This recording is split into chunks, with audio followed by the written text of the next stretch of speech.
أشهد أن لا إله إلا الله وحده لا شريك له وأشهد أن محمدا عبده ورسوله أما بعد فأعوذ بالله من الشيطان الرجيم بسم الله الرحمن الرحيم الحمد لله رب العالمين الرحمن الرحيم مالك يوم الدين إياك نعبد وإياك نستعين اهدنا الصراط المستقيم صراط الذين أنعمت عليهم غير المغضوب عليهم ولا الضالين. കഴിഞ്ഞ ഖുതുബയിൽ ഹസ്രത്ത് Saad bin ഉബാദയെ കുറിച്ചുള്ള സ്മരണയാണ് നടന്നുകൊണ്ടിരുന്നത്. അദ്ദേഹത്തെക്കുറിച്ച് കൂടുതലായി ഇന്ന് കാര്യങ്ങൾ വിവരിക്കുന്നതാണ്. ഹസ്രത്ത് സഅദ് ബിൻ ഉബാദ ബൈഅത്തെ അഖബ സാനയുടെ അവസരത്തിൽ നിയമിക്കപ്പെട്ട 12 നേതാക്കന്മാരിൽപ്പെട്ട ഒരാളായിരുന്നു. അദ്ദേഹത്തെക്കുറിച്ച് സീറത്ത് ഖാത്തമുൻ നബിയീനിൽ ഹസ്രത്ത് മിർസ ബഷീർ സാഹിബ് പ്രകാരം വിവരിച്ചിട്ടുണ്ട്. ഖസ്റജ് ഗോത്രത്തിലെ കുടുംബം ബനു സഅദയിൽ നിന്നായിരുന്നു ഇദ്ദേഹം. മുഴുവൻ ഖസ്റജ് ഗോത്രത്തിലെയും തലവനായിരുന്നു. റസൂലുള്ളാഹി സ്വല്ലല്ലാഹു അലൈഹി വസല്ലമയുടെ കാലഘട്ടത്തിൽ വളരെ ഉന്നതരായ സഹാബാക്കളിൽ അദ്ദേഹം എണ്ണപ്പെട്ടിരുന്നു. ഏതുവരെ എന്നാൽ റസൂലുള്ളാഹി സ്വല്ലല്ലാഹു അലൈഹി വസല്ലമയുടെ വഫാത്തിന്റെ അവസരത്തിൽ ചില അൻസാറുകൾ അദ്ദേഹത്തെ ഖിലാഫത്തിനായി നിർദ്ദേശിക്കുകയുണ്ടായി.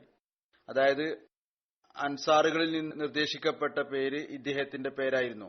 ഹസ്രത്ത് ഉമറിന്റെ കാലഘട്ടത്തിൽ അദ്ദേഹം വഫാത്തായി. ഹസ്രത്ത് Saad bin Ubada, Munzir bin Amr, Abu Dujana എന്നിവർ ഇസ്ലാം സ്വീകരിച്ചപ്പോൾ ഈ 3 ആളുകളായിരുന്നു, ഈ 3 സഹാബാക്കളായിരുന്നു. Munzir bin Amr, Abu Dujana, Saad bin Ubada ഇവരെല്ലാവരും ഇസ്ലാം സ്വീകരിച്ചപ്പോൾ തങ്ങളുടെ ഗോത്രം ബനു സഅദയുടെ ബിംബങ്ങളെ തച്ചുടക്കുകയുണ്ടായി. മദീനയിലേക്ക് ഹിജ്റത്ത് ചെയ്ത സമയത്ത് റസൂലുള്ളാഹി സ്വല്ലല്ലാഹു അലൈഹി വസല്ലം ബനു സായിദയുടെ വീടിന്റെ സമീപത്തൂടെ കടന്നുപോയപ്പോൾ ഹസ്രത്ത് സഅദ് ബിൻ ഉബാദ, ഹസ്രത്ത് മുൻസിർ ബിൻ അംർ, ഹസ്രത്ത് അബൂ ദുജാന എന്നിവർ പറഞ്ഞു, യാ റസൂലുള്ളാഹ്, താങ്കൾ ഞങ്ങളുടെ പക്കൽ വന്നാലും ഞങ്ങളുടെ പക്കൽ അഭിമാനമുണ്ട്, ധനമുണ്ട്, ശക്തിയുണ്ട്, കഴിവും ഉണ്ട്. ഹസ്രത്ത് സഅദ് ബിൻ ഉബാദ ഇപ്രകാരം പറഞ്ഞു, യാ റസൂലുള്ളാഹ്, എന്റെ സമുദായത്തിൽ അത്തരത്തിൽ ഒരാളും തന്നെയില്ല. ആരുടെ അടുത്താണോ ഈത്തപ്പഴത്തിന്റെ തോട്ടം എന്നേക്കാൾ കൂടുതലായിട്ടുള്ളത്, അതുപോലെ എന്നേക്കാൾ കൂടുതൽ കിണറുള്ള ഒരാളും ഇല്ല. അതോടൊപ്പം ധനവും ശക്തിയും അംഗബലവും ഉണ്ട്. അപ്പോൾ റസൂലുള്ളാഹി സ്വല്ലല്ലാഹു അലൈഹി വസല്ലം പറഞ്ഞു, അല്ലയോ അബൂ സാബിത്ത്, ഈ ഒട്ടകത്തിന്റെ വഴി വിട്ടേക്കുക, ഇത് നിയോഗിക്കപ്പെട്ടതാണ്, ഇത് അതിന്റെ ഇഷ്ടപ്രകാരം പോകുന്നതായിരിക്കും. ഹസ്രത്ത് സഅദ് ബിൻ ഉബാദ ബനു സായിദ ഗോത്രത്തിന്റെ തലവനായിരുന്നു. ഏതുപോലെ വിവരിക്കുകയുണ്ടായി, നേതാക്കന്മാരെ നിശ്ചയിക്കപ്പെട്ടിരുന്നു, അതിൽ അദ്ദേഹത്തിന്റെ പേരും ഉണ്ടായിരുന്നു. റസൂലുള്ളാഹി സ്വല്ലല്ലാഹു അലൈഹി വസല്ലം ഹസ്രത്ത് സഅദിനും തുലൈബിനും ഉമൈറിനും ഇടയിൽ സാഹോദര്യ ബന്ധം സ്ഥാപിച്ചു. അദ്ദേഹം മക്കയിൽ നിന്ന് ഹിജ്റത്ത് ചെയ്ത് മദീനയിൽ വന്നതായിരുന്നു. ഇബ്നു ഇസ്ഹാഖിന്റെ അഭിപ്രായത്തിൽ റസൂലുള്ളാഹി സ്വല്ലല്ലാഹു അലൈഹി വസല്ലം ഹസ്രത്ത് സഅദ് ബിൻ ഉബാദക്കും അത് അബൂദർ ഗഫാരിക്കും ഇടയിലാണ് സാഹോദര്യ ബന്ധം സ്ഥാപിച്ചിരുന്നത്. എന്നാൽ ഈ കാര്യത്തിൽ അഭിപ്രായ വ്യത്യാസമുണ്ട്. വാക്കിദി ഇതിനെ നിരാകരിക്കുന്നു. കാരണം അദ്ദേഹത്തിന്റെ അഭിപ്രായത്തിൽ റസൂലുള്ളാഹി സ്വല്ലല്ലാഹു അലൈഹി വസല്ലം സാഹോദര്യ ബന്ധം ബദർ യുദ്ധത്തിനു മുമ്പാണ് സഹാബാക്കൾക്കിടയിൽ സ്ഥാപിച്ചിരുന്നത്. ഹസ്രത്ത് അബൂ ദർ ഗഫാരി അദ്ദേഹം ആ സമയത്ത് മദീനയിൽ ഉണ്ടായിരുന്നില്ല. ബദർ, ഉഹദ്, ഖന്ദക് എന്നീ യുദ്ധങ്ങളിലും അദ്ദേഹം പങ്കെടുത്തിട്ടില്ല. മറിച്ച് ഈ യുദ്ധങ്ങൾക്കെല്ലാം ശേഷമാണ് റസൂലുള്ളാഹി സ്വല്ലല്ലാഹു അലൈഹി വസല്ലമയുടെ സമക്ഷത്തിൽ അദ്ദേഹം വന്നിട്ടുള്ളത്.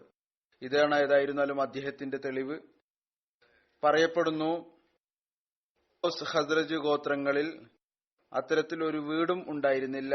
ഏതൊന്നിലാണ് 4 ആളുകൾ ഒരാൾക്ക് ശേഷം മറ്റൊരാൾ എന്ന നിലയിൽ ധർമ്മിഷ്ഠനായിരുന്നത്. വളരെ തുറന്ന വിശാലമായ ഹൃദയമുള്ളവർ. സുലൈം ഒഴികെ, പിന്നീട് അദ്ദേഹത്തിന്റെ മകൻ ഉബാദ, പിന്നീട് അദ്ദേഹത്തിന്റെ മകൻ സഅദ്, പിന്നീട് അദ്ദേഹത്തിന്റെ മകൻ സഅദ് ഒഴികെ ദുലൈമിന്റെയും അദ്ദേഹത്തിന്റെ കുടുംബത്തിന്റെയും ധർമ്മനിഷ്ഠ, അതിനെക്കുറിച്ച് വളരെ വലിയ വാർത്തകൾ പ്രസിദ്ധമായിരുന്നു. വളരെ നല്ല നല്ല വാർത്തകൾ പ്രസിദ്ധമായിരുന്നു. റസൂലുള്ളാഹി സ്വല്ലല്ലാഹു അലൈഹി വസല്ലം മദീനയിൽ വന്നപ്പോൾ സഅദ് റസൂലുള്ളാഹി സ്വല്ലല്ലാഹു അലൈഹി വസല്ലമയുടെ സമക്ഷത്തിൽ ദിവസവും ഒരു വലിയ ഭക്ഷണപാത്രം അയക്കുമായിരുന്നു. അതിൽ മാംസവും സുരൈതും ഉണ്ടാകുമായിരുന്നു. റൊട്ടിയും അതുപോലെ തന്നെ റൊട്ടിയുടെ കഷ്ണങ്ങളും മാംസവും പാചകം ചെയ്തത്, അതല്ലെങ്കിൽ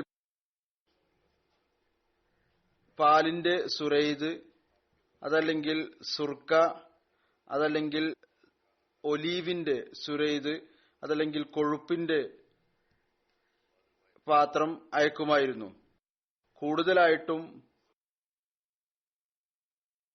മാംസം ഉള്ള പാത്രമാണ് കൊടുത്തയക്കാറുള്ളത്.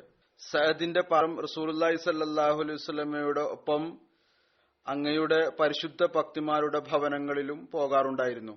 അതായത് ഈ ഭക്ഷണം വിവിധ ഭാര്യമാർക്കും എത്താറുണ്ടായിരുന്നു. ചില റിവായത്തുകൾ അത്തരമുണ്ട്. റസൂലുള്ളാഹി സ്വല്ലല്ലാഹു അലൈഹി വസല്ലമയുടെ വീട്ടിൽ അത്തരത്തിലുള്ള ദിവസങ്ങളുണ്ടായിരുന്നു. ഭക്ഷണമായി ഒന്നും തന്നെ ഉണ്ടാകുമായിരുന്നില്ല. ഒരുപക്ഷെ ഇദ്ദേഹം അധികവും അയക്കാറുണ്ടായിരിക്കും, പക്ഷെ ദിവസവും അയക്കാറുണ്ടായിരിക്കില്ല. അതല്ലെങ്കിൽ തുടക്കത്തിൽ അയക്കാറുണ്ടായിരുന്നു. ഇതും സാധ്യതയുണ്ട്. റസൂലുള്ളാഹി സ്വല്ലല്ലാഹു അലൈഹി വസല്ലം തന്റെ ദാനധർമ്മം കൊണ്ട് ചില സമയത്ത് ദരിദ്രരുടെ പരിഗണിച്ചുകൊണ്ട് പാവപ്പെട്ടവരിൽ അത് വിതരണം ചെയ്യുമായിരിക്കും, അതിഥികൾക്ക് നൽകുമായിരിക്കും. അതുകൊണ്ട് തന്റെ വീട്ടിൽ ഒന്നും തന്നെ ആകുമായിരുന്നില്ല. ഏതായിരുന്നാലും ഇങ്ങനെ ഒരു റിവായത്തുമുണ്ട്. ഹദ്റത്ത് സയ്യിദ് ബിൻ സാബിത്ത് വിവരിക്കുന്നു, റസൂലുള്ളാഹി സ്വല്ലല്ലാഹു അലൈഹി വസല്ലം ഹദ്റത്ത് അബു അയ്യൂബ് അൻസാരിയുടെ അവിടെ താമസിച്ചപ്പോൾ അങ്ങയുടെ അടുത്ത് ഒരു വിധത്തിലുള്ള പാരിതോഷികവും എത്തിയില്ല. ആദ്യത്തെ പാരിതോഷികം അങ്ങയുടെ സമക്ഷത്തിൽ ഞാൻ നൽകുകയുണ്ടായി. അതൊരു പാത്രമായിരുന്നു. അതിൽ ഗോതമ്പിന്റെ റൊട്ടിയും സുരൈദുമാണ് ഉണ്ടായിരുന്നത്. സുരൈദ് മാംസവും പാലും കൊണ്ടുള്ളതായിരുന്നു. ഞാനത് റസൂലുള്ളാഹി സ്വല്ലല്ലാഹു അലൈഹി വസല്ലമയുടെ സമക്ഷം സമർപ്പിച്ചു. ഞാൻ പറഞ്ഞു, യാ റസൂലുള്ളാഹ്, ഈ പാത്രം എന്റെ മാതാവ് താങ്കളുടെ സമക്ഷത്തിൽ അയച്ചതാണ്. അവിടുന്ന് പറഞ്ഞു, അള്ളാഹു ഇതിൽ അനുഗ്രഹം ചൊരിയട്ടെ. എന്നിട്ട് അവിടുന്ന് തന്റെ സഹാബാക്കളെ വിളിച്ചു. അവരും അതിന് കഴിക്കുകയുണ്ടായി. ഞാനിപ്പോൾ വാതിൽ വരെ എത്തിയിരുന്നുള്ളൂ. അപ്പോഴേക്കും സഅദ് ബിൻ ഉബാദയും ഒരു പാത്രവും കൊണ്ട് വരികയുണ്ടായി. അത് അദ്ദേഹത്തിന്റെ അടിമ തലയിൽ ഏറ്റുകയാണ് ചെയ്തിരുന്നത്. അത് വളരെയധികം വലുതായിരുന്നു. ഞാൻ ഹദ്റത്ത് അബു അയ്യൂബിന്റെ വക്കൽ നിന്നു. എന്നിട്ട് ഞാൻ അതിന്റെ മുകളിലുള്ള തുണി മാറ്റുകയുണ്ടായി. എന്നിട്ട് ഞാൻ അതിൽ നോക്കി. അപ്പോൾ അതിൽ സുരൈദാണ് ഉണ്ടായിരുന്നത്. അതിൽ എല്ലും ഉണ്ടായിരുന്നു. ആ അടിമ അത് റസൂലുള്ളാഹി സ്വല്ലല്ലാഹു അലൈഹി വസല്ലം സമക്ഷത്തിൽ സമർപ്പിച്ചു. ഹദ്റത്ത് സെയ്ദ് പറയുന്നു, ഞങ്ങൾ ബനു മാലിക് ബിനു നജ്ജാറിന്റെ വീട്ടിലാണ് താമസിച്ചിരുന്നത്. ഞങ്ങളിൽ 3-4 ആളുകൾ ഓരോ രാത്രിയും റസൂലുള്ളാഹി സ്വല്ലല്ലാഹു അലൈഹി വസല്ലമയുടെ സമക്ഷത്തിൽ ഒരാൾക്ക് ശേഷം ഒരാൾ എന്ന നിലയിൽ ഭക്ഷണമായി എത്തുമായിരുന്നു. ഏതുവരെ എന്നാൽ റസൂലുള്ളാഹി സ്വല്ലല്ലാഹു അലൈഹി വസല്ലം 7 മാസം വരെ ഹദ്റത്ത് അബൂ അയ്യൂബ് അൻസാരിയുടെ ഭവനത്തിൽ താമസിച്ചു. ഈ ദിവസങ്ങളിൽ ഹദ്റത്ത് സഅദ് ബിൻ ഉബാദ, ഹദ്റത്ത് അസദ് ബിൻ സുറാറ എന്നിവരുടെ ഭക്ഷണപാത്രങ്ങൾ എല്ലാ ദിവസവും അങ്ങയുടെ സമക്ഷത്തിൽ വരുമായിരുന്നു. അതിൽ ഒരിക്കലും തന്നെ വിടവ് ഉണ്ടാകുമായിരുന്നില്ല. ഇവിടെ കുറച്ച് കാര്യങ്ങൾ വ്യക്തമാക്കുകയും ചെയ്തു. തുടക്കത്തിൽ ദിവസവും കൊണ്ടുവരാറുണ്ടായിരുന്നു. ഏകദേശം 7 മാസം വരെ സ്ഥിരമായിട്ട് വരാറുണ്ടായിരുന്നു. പിന്നീട് അതിനുശേഷം വന്നിട്ടുണ്ടായിരിക്കുകയില്ല. അതല്ലെങ്കിൽ ഇത്ര കൃത്യതയോടുകൂടി വന്നിട്ടുണ്ടാകുകയില്ല. പിന്നീട് പറയുന്നു, ഇതുമായി ബന്ധപ്പെട്ടുകൊണ്ട് ഹസ്രത്ത് ഉമ്മ അയ്യൂബിനോട് ചോദിക്കുകയുണ്ടായി, റസൂലുള്ളാഹി സ്വല്ലല്ലാഹു അലൈഹി വസല്ലം നിങ്ങളുടെ അവിടെയാണ് താമസിച്ചിരുന്നത്, അതുകൊണ്ട് പറഞ്ഞു തന്നാലും റസൂലുള്ളാഹി സ്വല്ലല്ലാഹു അലൈഹി വസല്ലമയ്ക്ക് ഏറ്റവും പ്രിയങ്കരമായ ഭക്ഷണം എന്തായിരുന്നു? അതിന് മറുപടിയായി അവർ പറയുകയുണ്ടായി, ഞാൻ കണ്ടിട്ടില്ല റസൂലുള്ളാഹി സ്വല്ലല്ലാഹു അലൈഹി വസല്ലം ഏതെങ്കിലും ഒരു പ്രത്യേക ഭക്ഷണത്തിന് കൽ നൽകിയതായി, പിന്നീട് ആ ഭക്ഷണം അങ്ങേക്ക് വേണ്ടി തയ്യാറാക്കിയതായി. അതുപോലെ ഞങ്ങൾ ഈ കാര്യവും കണ്ടിട്ടില്ല, അങ്ങേക്ക് ഏതെങ്കിലും ഒരു ഭക്ഷണം സമർപ്പിക്കപ്പെട്ടാൽ അതിൽ ഏതെങ്കിലും ന്യൂനത അവിടുന്ന് പറഞ്ഞതായി. ഹസ്രത്ത് അയ്യൂബ് എന്നോട് പറയുകയുണ്ടായി, ഇവർ പറയുകയാണ്, ഒരു രാത്രി ഹസ്രത്ത് സഅദ് ബിൻ ഉബാദ റസൂലുള്ളാഹി സ്വല്ലല്ലാഹു അലൈഹി വസല്ലമയുടെ സമക്ഷത്തിൽ ഒരു ഭക്ഷണപാത്രം കൊടുത്തയച്ചു. അതിൽ തുഫൈഷൽ, ഇത് കറിയുടെ ഒരു തരം ആണ്, ഉണ്ടായിരുന്നു. അവിടുന്ന് അത് വളരെയധികം വയറ് നിറയ്ക്കുകയുണ്ടായി. ഞാൻ അതുകൂടാതെ ഒരിക്കലും തന്നെ അവിടുന്ന് ഇത്ര വയറ് നിറച്ചു കൊടുക്കുന്നതായി കണ്ടിട്ടില്ല. പിന്നീട് ഞങ്ങളും റസൂലുള്ളാഹി സ്വല്ലല്ലാഹു അലൈഹി വസല്ലമക്കായി ഇത് തയ്യാറാക്കുമായിരുന്നു. വരുന്ന ഭക്ഷണം അതിനെക്കുറിച്ച് ഒരിക്കലും പറഞ്ഞില്ല, ഇതെനിക്ക് കൊണ്ടുവരിക, ഇന്ന ഭക്ഷണം എനിക്ക് വേണ്ടി പാകം ചെയ്യുക. അതല്ലെങ്കിൽ ഭക്ഷണം നൽകിയാൽ അതിലേതെങ്കിലും ഒരു ന്യൂനതയും എടുത്തു പറയുമായിരുന്നില്ല. എന്നാൽ ഈ ഭക്ഷണം അങ്ങേക്ക് വളരെ ഇഷ്ടമായിരുന്നു. അത് വളരെ താല്പര്യത്തോടുകൂടി അവിടുന്ന് കഴിക്കുകയും ചെയ്തു. പിന്നീട് സഹാബാക്കൾ അത് അങ്ങേക്ക് വേണ്ടി തയ്യാറാക്കാൻ തുടങ്ങി. ഇത് ഇഷ്ടമാണെന്ന് മനസ്സിലാക്കി അതനുസരിച്ച് ഭക്ഷണം അങ്ങേക്ക് വേണ്ടി തയ്യാറാക്കാൻ തുടങ്ങി. പറയുന്നു, ഞങ്ങൾ അങ്ങേക്ക് വേണ്ടി ഹരീസ്, അത് വളരെ പ്രസിദ്ധമായ ഒരു ഭക്ഷണമാണ്, അത് ഗോതമ്പ് കൊണ്ടും മാംസം കൊണ്ടും തയ്യാറാക്കുന്നതാണ്, അതും അങ്ങേക്ക് വേണ്ടി ഞങ്ങൾ തയ്യാറാക്കിയിരുന്നു. അത് അങ്ങേക്ക് വളരെയധികം ഇഷ്ടമായിരുന്നു. രാത്രിയിലുള്ള ഭക്ഷണത്തിൽ റസൂലുള്ളാഹി സ്വല്ലല്ലാഹു അലൈഹി വസല്ലമയുടെ കൂടെ 5 മുതൽ 16 വരെ ആളുകൾ ഉണ്ടാകുമായിരുന്നു. അത് ഭക്ഷണത്തിൽ കുറവോ കൂടുതലോ അനുസരിച്ചുണ്ടാകുമായിരുന്നു. റസൂലുള്ളാഹി സ്വല്ലല്ലാഹു അലൈഹി വസല്ലം ഹസ്രത്ത് അബു അയ്യൂബ് അൻസാരിയുടെ വീട്ടിൽ താമസിച്ചതിനെ കുറിച്ച് വിവരിച്ചുകൊണ്ട് ഹസ്രത്ത് മിർസ ബഷീർ അഹമ്മദ് സാഹിബും എഴുതിയിട്ടുണ്ട്. പറയുന്നു, ഈ വീട്ടിൽ അവിടുന്ന് ഏകദേശം 6 മാസത്തോളം ഇബ്നു ഇസ്ഹാഖിന്റെ റിവായത്ത് അനുസരിച്ച് താമസിക്കുകയുണ്ടായി. ഇബ്നു ഇസ്ഹാഖിന്റെ റിവായത്ത് പ്രകാരമാണ് സഫർ മാസം 2 ഹിജ്രി വരെ അവിടുന്ന് താമസിക്കുകയുണ്ടായി. അതായത് മസ്ജിദുൻ നബവിയും അതിനോടൊപ്പമുള്ള റൂമുകളും തയ്യാറായില്ലയോ അതുവരെ ഇവിടുന്ന് ഇതേ സ്ഥലത്ത് തന്നെ താമസിച്ചു. അബു അയ്യൂബ് അങ്ങയുടെ സമക്ഷം ഭക്ഷണം അയക്കുമായിരുന്നു. പിന്നീട് ബാക്കി വരുന്ന ഭക്ഷണം അത് അദ്ദേഹം സ്വയം കഴിക്കുമായിരുന്നു. ഹസ്രത്ത് അബു അയ്യൂബ് സ്നേഹവും ആത്മാർത്ഥതയും കാരണം അവിടെ നിന്നാണ് വിരൽ കൊണ്ട് ഭക്ഷണം എടുത്തിരുന്നത്, എവിടെ നിന്നാണ് റസൂൽ സല്ലല്ലാഹു അലൈഹി വസല്ലം കഴിച്ചിരുന്നത്. അതുപോലെ തന്നെ മറ്റു സഹാബാക്കളും റസൂലുള്ളാഹി സ്വല്ലല്ലാഹു അലൈഹി വസല്ലമയുടെ സമക്ഷം പൊതുവിൽ ഭക്ഷണം അയക്കുമായിരുന്നു. അങ്ങനെ അതിൽ സഅദ് ബിൻ ഉബാദ, ഹസ്രജ് ഗോത്രത്തിന്റെ നേതാവായ സഅദ് ബിൻ ഉബാദയുടെ പേര് ചരിത്രത്തിൽ പ്രത്യേകമായി രേഖപ്പെട്ട് കിടക്കുന്നു.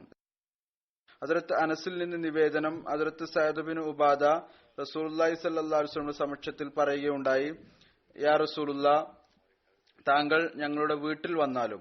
റസൂലുള്ളാഹി സ്വല്ലല്ലാഹു അലൈഹി വസല്ലം സഅദിന്റെ അദ്ദേഹത്തിന്റെ വീട്ടിൽ ചെല്ലുകയുണ്ടായി. ഹസ്രത്ത് സഅദ് ഈത്തപ്പഴവും എള്ളും കൊണ്ടുവരികയുണ്ടായി. പിന്നീട് റസൂലുള്ളാഹി സ്വല്ലല്ലാഹു അലൈഹി വസല്ലമക്ക് പാലിന്റെ ഗ്ലാസ് കൊണ്ടുവന്നു, അതിൽ നിന്ന് അവിടുന്ന് കുടിക്കുകയുണ്ടായി.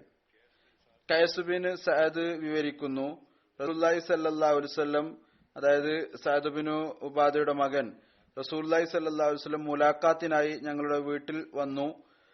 അവിടുന്ന് പറഞ്ഞു, അസ്സലാമു അലൈക്കും വറഹ്മത്തുള്ളാഹി. റസൂലുള്ളാഹി സ്വല്ലല്ലാഹു അലൈഹി വസല്ലം വീട്ടുകാർക്ക് സലാം പറഞ്ഞു. ഖൈസ് പറഞ്ഞു, എന്റെ പിതാവ് സഅദ് വളരെ പതുക്കെ മറുപടി നൽകി. ഖൈസ് പറഞ്ഞു, ഞാൻ ചോദിച്ചു, അതായത് അദ്ദേഹം തന്റെ പിതാവിനോട് ചോദിച്ചു, റസൂലുള്ളാഹി സ്വല്ലല്ലാഹു അലൈഹി വസല്ലമയോട് അകത്തു വരാൻ പറയുന്നില്ലേ? സഅദ് പറഞ്ഞു, പിതാവ് പുത്രന് മറുപടി നൽകി, ഹദ്റത്ത് സഅദ്, റസൂലുള്ളാഹി സ്വല്ലല്ലാഹു അലൈഹി വസല്ലം നമുക്ക് കൂടുതൽ സലാം പറയട്ടെ. റസൂലുള്ളാഹി സ്വല്ലല്ലാഹു അലൈഹി വസല്ലം വീണ്ടും സലാം പറഞ്ഞ് തിരിച്ചുപോയി. അവിടുന്ന് പറഞ്ഞു, റസൂലുള്ളാഹി സ്വല്ലല്ലാഹു അലൈഹി വസല്ലം പറഞ്ഞു, ഞാൻ മറുപടി പറഞ്ഞു, റസൂലുള്ളാഹി സ്വല്ലല്ലാഹു അലൈഹി വസല്ലം കൂടുതൽ സലാം പറയും, ആ വിധത്തിൽ നമ്മുടെ ഭവനത്തിൽ കൂടുതൽ സമാധാനം എത്തും. റസൂലുള്ളാഹി സ്വല്ലല്ലാഹു അലൈഹി വസല്ലം സലാം പറഞ്ഞ് തിരിച്ചുപോയി. അപ്പോൾ സഅദ് അങ്ങയുടെ പിന്നാലെ പോയി എന്നിട്ട് പറഞ്ഞു, യാ റസൂലുള്ളാഹ്, ഞാൻ താങ്കളുടെ സലാം കേട്ടിരുന്നു. പതുക്കെ പറഞ്ഞു, താങ്കൾ കൂടുതലായി ഞങ്ങളുടെ മേൽ സലാം അർപ്പിക്കുന്നതിനു വേണ്ടി. പിന്നീട് അവിടുന്ന് സഅദിന്റെ കൂടെ തിരിച്ചു വന്നു. സഅദ് റസൂലുള്ളാഹി സ്വല്ലല്ലാഹു അലൈഹി വസല്ലമയോട് കുളിക്കണോ എന്ന് ചോദിച്ചു. റസൂലുള്ളാഹി സ്വല്ലല്ലാഹു അലൈഹി വസല്ലം കുളിക്കുകയുണ്ടായി. സഅദ്, അങ്ങേക്ക് കുങ്കുമം അല്ലെ റഅസ്, അത് യമനിൽ ഉണ്ടാകുന്ന ഒരു തരത്തിലുള്ള വസ്ത്രങ്ങൾക്ക് നിറം കൊടുക്കുന്ന ഒരു ചെടിയാണ്, അതുകൊണ്ട് നിറം കൊടുത്ത ഒരു പുതപ്പ് നൽകുകയുണ്ടായി. റസൂലുള്ളാഹി സ്വല്ലല്ലാഹു അലൈഹി വസല്ലം അത് ആ പുതപ്പ് ചുറ്റുകയുണ്ടായി. പിന്നീട് റസൂലുള്ളാഹി സ്വല്ലല്ലാഹു അലൈഹി വസല്ലം കൈ ഉയർത്തിക്കൊണ്ട് ദുആ ചെയ്തു, അല്ലാഹുവേ, നിന്റെ സലാത്തും നിന്റെ കാരുണ്യവും സഅദ് ബിൻ ഉബാദയുടെയും മക്കളുടെയും പേരിൽ ചൊരിയണമേ. ഈ നിവേദനം ഹസ്രത്ത് അനസിൽ നിന്ന് ഇപ്രകാരം നിവേദനം ചെയ്യപ്പെട്ടിരിക്കുന്നു. ഒരിക്കൽ നബി കരീം സല്ലല്ലാഹു അലൈഹി വസല്ലം ഹസ്രത്ത് സഅദ് ബിൻ ഉബാദയുടെ വീട്ടിൽ പ്രവേശിക്കാനായി ഉദ്ദേശിച്ചു. അസ്സലാമു അലൈക്കും വറഹ്മത്തുള്ളാഹി എന്ന് പറഞ്ഞു. ഹസ്രത്ത് സഅദ് പതുക്കെ പറഞ്ഞു, വഅലൈക്കും അസ്സലാം വറഹ്മത്തുള്ളാഹി. അത് റസൂലുള്ളാഹി സ്വല്ലല്ലാഹു അലൈഹി വസല്ലമക്ക് കേൾക്കാൻ സാധിച്ചില്ല. ഏതുവരെ എന്നാൽ റസൂലുള്ളാഹി സ്വല്ലല്ലാഹു അലൈഹി വസല്ലം 3 പ്രാവശ്യം സലാം പറഞ്ഞു. സഅദ് 3 പ്രാവശ്യം ഇതുപോലെ തന്നെ മറുപടി നൽകി. റസൂലുള്ളാഹി സ്വല്ലല്ലാഹു അലൈഹി വസല്ലമക്ക് ആ മറുപടി കേൾക്കാൻ സാധിച്ചില്ല. അങ്ങനെ നബി കരീം സല്ലല്ലാഹു അലൈഹി വസല്ലം തിരിച്ചു പോവുകയുണ്ടായി. ഹദ്റത്ത് സഅദ് അങ്ങയുടെ പിന്നാലെ പോയി എന്നിട്ട് പറഞ്ഞു, യാ റസൂലുള്ളാഹി സല്ലല്ലാഹു അലൈഹി വസല്ലം, എന്റെ മാതാപിതാക്കൾ താങ്കളിൽ ദണ്ഡമായിരിക്കട്ടെ. താങ്കൾ എത്ര തവണ സലാം പറഞ്ഞുവോ ഞാനത് എന്റെ ചെവികൾ കൊണ്ട് കേട്ടു, അതിന് മറുപടി പറയുകയും ചെയ്തു. എന്നാൽ താങ്കൾക്ക് അത് കേൾക്കാൻ സാധിച്ചില്ല. താങ്കൾക്ക് എന്റെ ശബ്ദം കേൾക്കാൻ സാധിച്ചില്ല. ഞാൻ ആഗ്രഹിച്ചിരുന്നു താങ്കളുടെ സമാധാനവും ബർക്കത്തിനു വേണ്ടിയുള്ള ദുആവും കൂടുതലായി ഞങ്ങൾ കരസ്ഥമാക്കട്ടെ എന്ന്. പിന്നീട് നബി കരീം സല്ലല്ലാഹു അലൈഹി വസല്ലമയെ അദ്ദേഹത്തിന്റെ വീട്ടിലേക്ക് കൊണ്ടുപോവുകയും കിസ്മിസ് അങ്ങേക്ക് സമർപ്പിക്കുകയും ചെയ്തു. റസൂലുള്ളാഹി സ്വല്ലല്ലാഹു അലൈഹി വസല്ലം അത് കഴിക്കുകയും അതിനുശേഷം പറയുകയും ചെയ്തു, താങ്കളുടെ ഭക്ഷണം നല്ല ആളുകൾ കഴിക്കുകയും മലക്കുകൾ കാരുണ്യത്തിന്റെ ദുആ ചെയ്യുകയും ചെയ്യട്ടെ. നോമ്പുകാർ നിങ്ങളുടെ ഇവിടെ നിന്ന് നോമ്പ് തുറക്കുകയും ചെയ്യട്ടെ. അവിടുന്ന് ഇത്തരത്തിലുള്ള ഒരു ദുആ അവർക്ക് വേണ്ടി നൽകുകയുണ്ടായി. അല്ലാമ ഇബ്നു സിരീൻ വിവരിക്കുന്നു, അഹ്ലെ സുഫ വൈകുന്നേരം ഭക്ഷണത്തിനായി അവരെ ഏതെങ്കിലും ഒരാൾ 2-3 പേരെ തങ്ങളുടെ കൂടെ കൊണ്ടുപോകുമായിരുന്നു. എന്നാൽ ഹദ്റത്ത് സഅദ് ബിൻ ഉബാദ 80 ആളുകളെ പോലും കൊണ്ടുപോകുമായിരുന്നു. ഏതായിരുന്നാലും അധികവും ഇങ്ങനെയായിരുന്നു. എന്നാൽ അഹ്ലെ സുഫയോ അത്തരത്തിലുള്ള ദിവസങ്ങൾ ഉണ്ടാകുമായിരുന്നു. അത് റിവായത്തുകളിൽ കാണാൻ സാധിക്കുന്നതാണ്. അവർക്കും പട്ടിണി കിടക്കേണ്ടതായിരുന്നു. ഏതായിരുന്നാലും പൊതുവിൽ സഹാബാക്കൾ ദരിദ്രരായ ഇവരുടെ കാര്യങ്ങൾ ശ്രദ്ധിക്കാറുണ്ടായിരുന്നു. ആരാണോ റസൂലുള്ളാഹി സ്വല്ലല്ലാഹു അലൈഹി വസല്ലമയുടെ വാതിൽക്കൽ ഇരിക്കാറുണ്ടായിരുന്നത്, ഇവരെ ഏറ്റവും കൂടുതൽ ശ്രദ്ധിക്കാറുണ്ടായിരുന്നത് ഹദ്റത്ത് സഅദ് ബിൻ ഉബാദ ആയിരുന്നു. റസൂലുള്ളാഹി സ്വല്ലല്ലാഹു അലൈഹി വസല്ലം മദീനയിൽ വന്നതിന് 1 വർഷത്തിനു ശേഷം സഫർ മാസത്തിൽ അബുവ എന്ന സ്ഥലത്തേക്ക്, മദീനയിൽ നിന്ന് മക്കയിലേക്കുള്ള വഴിയിൽ ജൂഫയിൽ നിന്ന് 23 മൈൽ ദൂരത്തിലുള്ള സ്ഥലമാണ്. അവിടെ റസൂലുള്ളാഹി സ്വല്ലല്ലാഹു അലൈഹി വസല്ലം മാതാവ് ആമിനയുടെ ഖബറും ഉണ്ട്. അവിടേക്ക് പുറപ്പെടുകയുണ്ടായി. അങ്ങയുടെ പതാകയുടെ നിറം വെള്ള നിറമായിരുന്നു. ഈ അവസരത്തിൽ റസൂലുള്ളാഹി സ്വല്ലല്ലാഹു അലൈഹി വസല്ലം മദീനയിൽ ഹദ്റത്ത് സഅദ് ബിൻ ഉബാദയെ തന്റെ പ്രതിനിധിയായി അല്ലെങ്കിൽ അമീറായി നിശ്ചയിക്കുകയുണ്ടായി. അബുവ യുദ്ധത്തിന്റെ രണ്ടാമത്തെ പേര് ഗസ്വായെ വുദ്ദാൻ യുദ്ധം എന്നും പറയപ്പെടുന്നു. സിറത്ത് ഖാത്തമുൻ നബീനിൽ ഹദ്റത്ത് മിർസ ബഷീർ അഹമ്മദ് സാഹിബ് വുദ്ദാൻ യുദ്ധത്തെക്കുറിച്ച് പരാമർശിച്ചുകൊണ്ട് പറയുന്നു, അദ്ദേഹം എഴുതുന്നു, റസൂലുള്ളാഹി സ്വല്ലല്ലാഹു അലൈഹി വസല്ലമയുടെ രീതിയായിരുന്നു, ചിലപ്പോൾ സ്വയം സഹാബാക്കളെ കൂട്ടി പുറപ്പെടുമായിരുന്നു, ചിലപ്പോൾ ഏതെങ്കിലും സഹാബിയുടെ നേതൃത്വത്തിൽ ഒരു സംഘത്തെ നിയോഗിച്ചയക്കുമായിരുന്നു. ചരിത്രകാരന്മാർ 2 തരത്തിലുള്ള പദ്ധതികൾക്കും വ്യത്യസ്തമായ പേര് നൽകിയിട്ടുണ്ട്. അങ്ങനെ ഏതൊരു പദ്ധതിയിലാണോ റസൂലുള്ളാഹി സ്വല്ലല്ലാഹു അലൈഹി വസല്ലം സ്വയം ഉൾപ്പെട്ടിരുന്നത് അതിന്റെ പേര് ചരിത്രകാരന്മാർ ഗസ്വ എന്നാണ് വെച്ചിട്ടുള്ളത്. ഏതൊന്നിലാണോ റസൂലുള്ളാഹി സ്വല്ലല്ലാഹു അലൈഹി വസല്ലം സ്വയം പങ്കെടുക്കാതിരുന്നത് അതിന്റെ പേര് സരിയ അല്ലെങ്കിൽ ബഅസ് എന്നാണ് വെച്ചിട്ടുള്ളത്. എന്നാൽ ഈ കാര്യം നമ്മൾ ഓർക്കേണ്ടതാണ്, ഗസ്വയോ സരിയയോ രണ്ടിലും പ്രത്യേകമായ നിലയിൽ വാളുകൊണ്ടുള്ള യുദ്ധത്തിന് വേണ്ടി പുറപ്പെടുക എന്നില്ല, അല്ലെങ്കിൽ വാളുകൊണ്ടുള്ള യുദ്ധത്തിന് പുറപ്പെടുക എന്നില്ല. മറിച്ച് എല്ലാ യാത്രകളും ഏതൊന്നിലാണോ അവിടുന്ന് യുദ്ധത്തിന്റെ അവസരത്തിൽ പങ്കെടുത്തിട്ടുള്ളത് അതിനെല്ലാം തന്നെ ഗസ്വ എന്ന് പറയുന്നു. പ്രത്യേകിച്ച് അത് യുദ്ധം ചെയ്യുക എന്ന ഉദ്ദേശത്തോടു കൂടി ചെയ്തത് എങ്കിൽ പോലും. അതുപോലെ തന്നെ ഇതുപോലുള്ള ഏതെങ്കിലും ഈ ഒരു യാത്ര അങ്ങയുടെ കൽപ്പന പ്രകാരം ഏതെങ്കിലും ഒരു സംഘം ചെയ്തിട്ടുണ്ടെങ്കിൽ ചരിത്രകാരന്മാരുടെ സാങ്കേതിക പദത്തിൽ അതിനെ സരിയ അല്ലെങ്കിൽ ബഅസ് എന്ന് പറയപ്പെടും. അതിന്റെ ഉദ്ദേശം യുദ്ധം അല്ല എങ്കിൽ പോലും. എന്നാൽ ചില ആളുകൾ അറിവില്ലായ്മ കാരണം എല്ലാ ഗസ്വയെയും സരിയയും യുദ്ധത്തിനുള്ള പദ്ധതിയായി വിചാരിക്കുന്നു. ഇത് ശരിയല്ല. ഇത് വിവരിച്ചു കഴിഞ്ഞിട്ടുള്ളതാണ്. വാളുകൊണ്ടുള്ള യുദ്ധത്തിനുള്ള അനുവാദം ഹിജ്റ 2-ാം വർഷം സഫർ മാസത്തിലാണ് ഇറങ്ങിയത്. കഴിഞ്ഞ ഖുതുബയിൽ ഞാനത് വിവരിച്ചു കഴിഞ്ഞിട്ടുണ്ട്. ഖുറൈശികളുടെ അപകടകരമായ ഉദ്ദേശവും അതിനെതിരിൽ മുസ്ലിങ്ങളെ രക്ഷിതമാക്കി വെക്കുന്നതിന് വളരെ അത്യാവശ്യ നടപടികളുടെ ആവശ്യമുണ്ടായിരുന്നു. അതുകൊണ്ട് അവിടുന്ന് ഇതേ മാസം മുഹാജിരിങ്ങളുടെ ഒരു സംഘത്തോടൊപ്പം അള്ളാഹുവിന്റെ നാമം ഉച്ചരിച്ചുകൊണ്ട് മദീനയിൽ നിന്ന് പുറപ്പെടുന്നതിന് മുമ്പ് അവിടുന്ന് തന്റെ പിന്നിൽ മദീനയിൽ സഅദ് ബിൻ ഉബാദ ഖസ്റജിന്റെ തലവനെ അമീറായി നിശ്ചയിക്കുകയുണ്ടായി. മദീനക്ക് തെക്ക് പടിഞ്ഞാറ് മക്കയുടെ വഴിയേക്ക് പുറപ്പെടുണ്ടായി. അവസാനം ഉദ്ദാൻ എന്ന് പറയുന്ന സ്ഥലം വരെ എത്തുകയുണ്ടായി. ഇതിന്റെ വിശദീകരണം മുമ്പ് വിവരിച്ചു കഴിഞ്ഞിട്ടുണ്ട്. ഈ പ്രദേശത്ത് ബനു സമ്ര ഗോത്രത്തിലെ ആളുകളാണ് താമസിച്ചിരുന്നത്. ഇത് ബനു കിനാന ഗോത്രത്തിന്റെ ഒരു ശാഖയായിരുന്നു, അഥവാ ഖുറൈശികളുടെ ഫിദർ സഹോദരന്മാരായിരുന്നു. ഇവിടെ എത്തി റസൂലുള്ളാഹി സ്വല്ലല്ലാഹു അലൈഹി വസല്ലം ബനു സമ്ര ഗോത്രത്തിന്റെ തലവനുമായി സംസാരിച്ചു. അങ്ങനെ പരസ്പരം സംസാരിച്ചുകൊണ്ട് പരസ്പര സമ്മതത്തോടുകൂടി ഒരു കരാറിൽ ഏർപ്പെടുകയും ചെയ്തു. അതിന്റെ നിബന്ധന ഇപ്രകാരമായിരുന്നു: ബനു സമ്ര ഗോത്രക്കാർ മുസ്ലിങ്ങളോട് സുഹൃത്ത് ബന്ധത്തോടുകൂടി പെരുമാറുന്നതായിരിക്കും. മുസ്ലിങ്ങൾക്കെതിരിൽ അവരുടെ ശത്രുക്കളെ സഹായിക്കുന്നതല്ല. റസൂലുള്ളാഹി സ്വല്ലല്ലാഹു അലൈഹി വസല്ലം അവരെ, അതായത് ബനു സമ്രയെ മുസ്ലിങ്ങളെ സഹായിക്കാനായി എപ്പോഴെങ്കിലും വിളിച്ചാൽ ഉടനെ അവർ എത്തിച്ചേരുന്നതാണ്. മറുഭാഗത്ത് അവിടുന്ന് മുസ്ലിങ്ങളുടെ ഭാഗത്ത് നിന്ന് ഈ ഒരു കരാറിൽ ഏർപ്പെട്ടു: മുസ്ലിം ഗോത്രങ്ങൾ അല്ലെങ്കിൽ മുഴുവൻ മുസ്ലിങ്ങളും ബനു സമ്ര ഗോത്രവുമായി സുഹൃത്ത് ബന്ധം വെക്കുന്നതായിരിക്കും, ആവശ്യമുള്ള സമയത്ത് അവരെ സഹായിക്കുന്നതായിരിക്കും. ഈ കരാറ് പരസ്പരം എഴുതുകയുണ്ടായി. ഇരു വിഭാഗവും അതിൽ ഒപ്പുവെക്കുകയുണ്ടായി. 15 ദിവസത്തെ അസാന്നിധ്യത്തിന് ശേഷം റസൂലുള്ളാഹി സ്വല്ലല്ലാഹു അലൈഹി വസല്ലം തിരിച്ചു മദീനയിൽ എത്തുകയും ചെയ്തു. വദ്ദാൻ യുദ്ധത്തിന്റെ 2-ാമത്തെ പേര് അബുവ യുദ്ധം എന്നുകൂടിയാണ്. കാരണം വദ്ദാൻ സമീപമാണ് അബുവ പ്രദേശം. ഈ പ്രദേശം അവിടെയാണ് റസൂലുള്ളാഹി സ്വല്ലല്ലാഹു അലൈഹി വസല്ലമയുടെ മാതാവിന്റെ മരണം നടന്നത്. ചരിത്രകാരന്മാർ എഴുതുന്നു, റസൂലുള്ളാഹി സ്വല്ലല്ലാഹു അലൈഹി വസല്ലമക്ക് ഈ യുദ്ധത്തിൽ ബനു സമ്രയോടൊപ്പം തന്നെ മക്കയിലെ ഖുറൈശികളെ കുറിച്ചുള്ള ചിന്തയായിരുന്നു.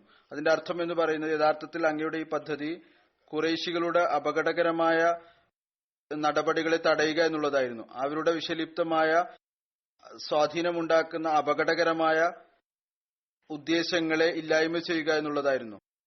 ഏതൊന്നാണോ ഖുറൈശികൾ മുസ്ലിങ്ങൾക്കെതിൽ പ്രോപ്പഗണ്ട ചെയ്തിരുന്നത് അറബ് ഗോത്രങ്ങളിൽ പോയിക്കൊണ്ട്, അതുകാരണം മുസ്ലിങ്ങളുടെ അവസ്ഥ ആ ദിവസങ്ങളിൽ വളരെയധികം അപകടകരമായിരുന്നു.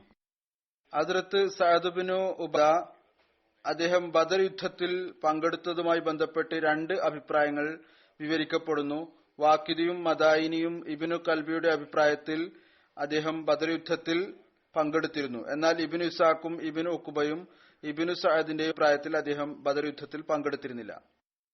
ഏതായിരുന്നാലും ഇതിന്റെ ഒരു വിശദീകരണം തബക്കാത്തുൽ കുബറയിലെ ഒരു റിവായത്തിൽ ഇപ്രകാരം വന്നിരിക്കുന്നു. ഹദ്റത്ത് സഅദ് ബിൻ ഉബാദ ബദർ യുദ്ധത്തിൽ പങ്കെടുത്തിരുന്നില്ല. പുറപ്പെടുന്നതിനു വേണ്ടിയുള്ള തയ്യാറെടുപ്പുകൾ അദ്ദേഹം നടത്തുകയായിരുന്നു. അൻസാറുകളുടെ വീടുകളിൽ പോയി അവരെ പുറപ്പെടാൻ വേണ്ടി തയ്യാറെടുത്തുകൊണ്ടിരിക്കുകയായിരുന്നു. എന്നാൽ പുറപ്പെടുന്നതിന് മുമ്പ് അദ്ദേഹത്തെ ഒരു പട്ടി കടിച്ചു. അതുകൊണ്ട് അദ്ദേഹത്തിന് ആ യുദ്ധത്തിൽ പങ്കെടുക്കാൻ സാധിച്ചില്ല. റസൂലുള്ളാഹി സ്വല്ലല്ലാഹു അലൈഹി വസല്ലം പറഞ്ഞു, സഅദ് ഏതായിരുന്നാലും പങ്കെടുത്തിട്ടില്ല, എന്നിരുന്നാലും അത് ആഗ്രഹിച്ചിരുന്ന ആളായിരുന്നു. റസൂലുള്ളാഹി സ്വല്ലല്ലാഹു അലൈഹി വസല്ലം ഹദ്റത്ത് സഅദിന് ബദർ യുദ്ധത്തിലെ ഗനീമത്ത് മുതലിൽ പങ്ക് നൽകുകയുണ്ടായി. ഹദ്റത്ത് സഅദ് ബിൻ ഉബാദ ഉഹദ്, ഖന്ദക്ക് അടക്കം എല്ലാ യുദ്ധങ്ങളിലും റസൂലുള്ളാഹി സ്വല്ലല്ലാഹു അലൈഹി വസല്ലമയോടൊപ്പം പങ്കെടുത്തു. ഒരു റിവായത്ത് ഇപ്രകാരമുണ്ട്: അൻസാറുകളുടെ പതാക ബദർ യുദ്ധ ദിവസം ഹദ്റത്ത് സഅദ് ബിൻ ഉബാദയുടെ കൈകളിലാണ് ഉണ്ടായിരുന്നത്. അൽ മുസ്തദ്രക്കിലുള്ള നിവേദനമാണിത്.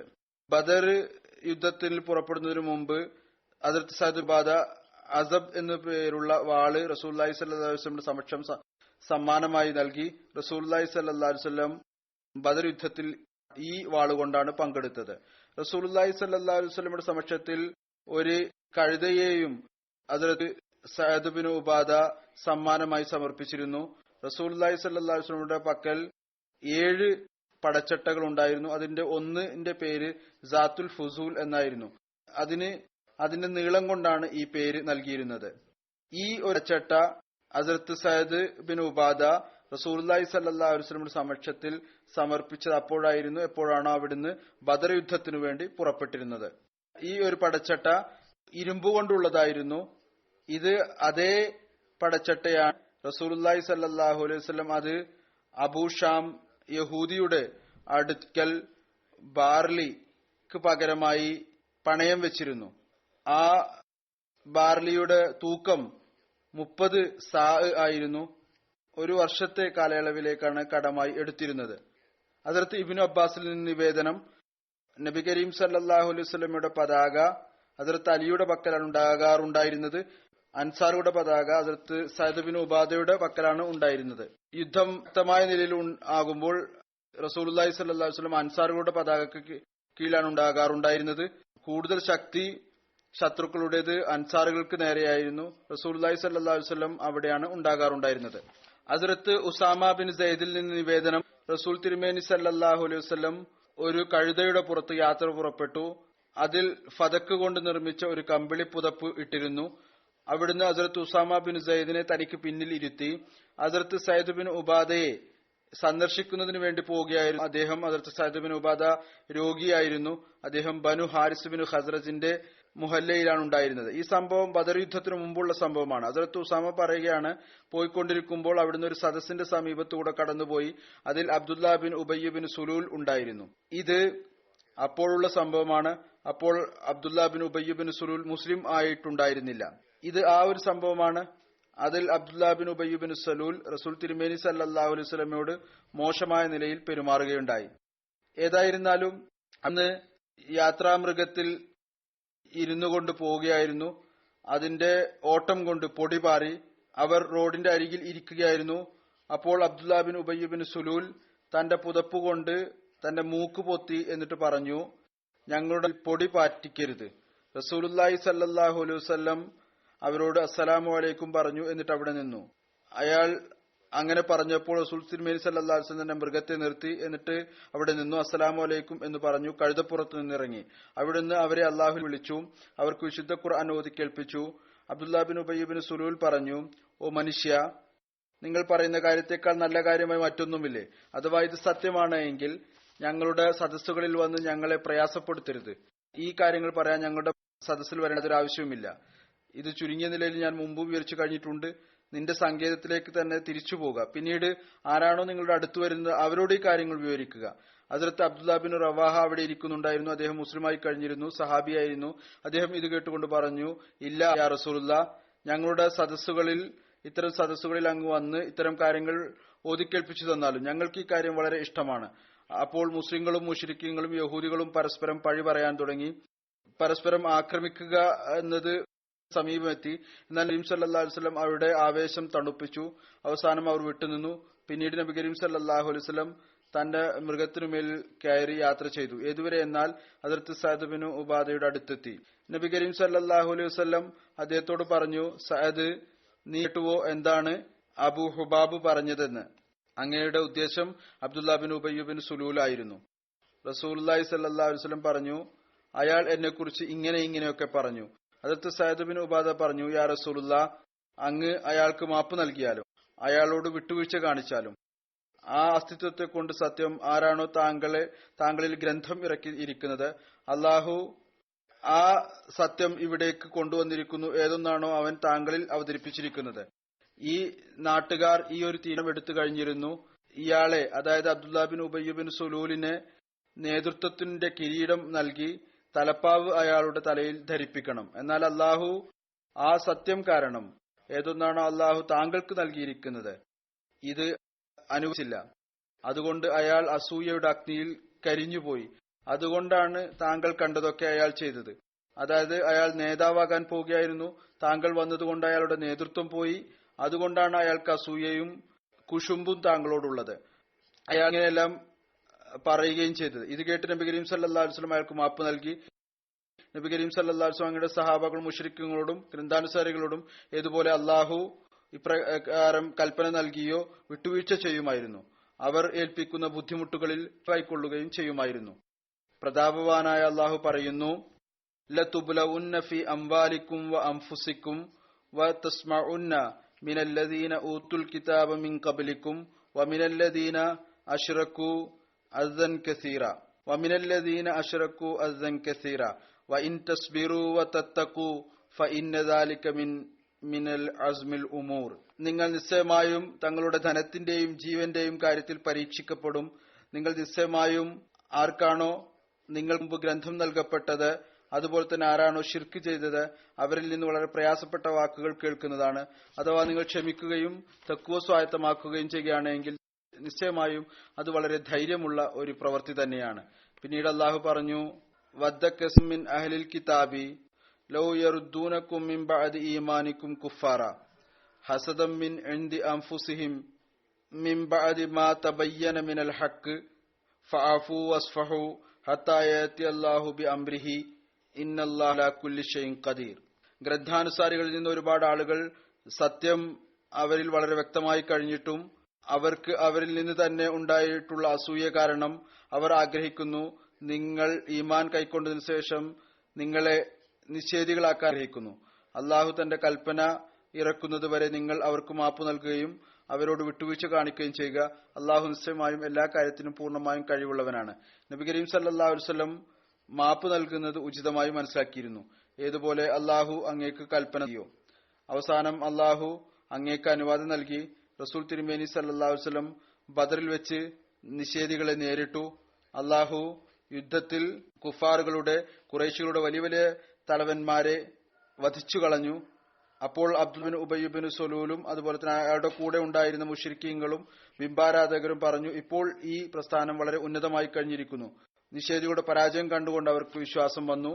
അവര് റസൂലുള്ളാഹി സ്വല്ലല്ലാഹു അലൈഹി വസല്ലമിൽ ഇസ്ലാമിൽ നിലനിൽക്കുകയും ബൈഅത്ത് ചെയ്യുകയും നിങ്ങളുടെ കൂടെ ചേരുകയും ചെയ്തു. ബദർ യുദ്ധത്തിന്റെ അവസരത്തിൽ നബി കരീം സല്ലല്ലാഹു അലൈഹി വസല്ലം സഹാബാക്കളോട് അഭിപ്രായം ചോദിച്ചപ്പോൾ ഹദ്റത്ത് സഅദ് ബിൻ ഉബാദ ആ അവസരത്തിൽ പറഞ്ഞതിനെ കുറിച്ച് ഒരു റിവായത്തിൽ പരാമർശം കാണാൻ സാധിക്കുന്നു.